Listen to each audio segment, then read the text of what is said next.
আচ্ছা দেখো খেয়াল করে যে সমদ্বিবাহু ত্রিভুজ, তো মানে নাম শুনলেই বোঝা যায় যে সমদ্বিবাহু মানে কি, যার দুইটা বাহু সমান হবে।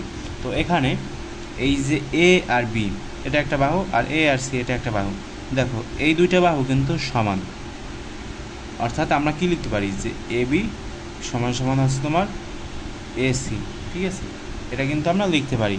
কিন্তু এখানে কোন বাহুটা অসমান, এই যে এটা বিসি কিন্তু তোমার ছোট, ঠিক আছে, সেজন্য আমরা বলতে পারি কি যে এ বি সমান সমান এসি হলেও এটা হবে তোমার নট ইকুয়াল টু বিসি, ঠিক আছে।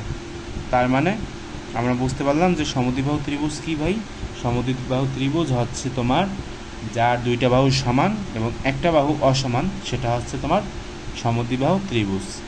তো দেখতে থাকো, ত্রিভুজ সম্পর্কিত আরও অনেক ভিডিও সামনে আপলোড করা হবে, সেগুলো দেখতে থাকো।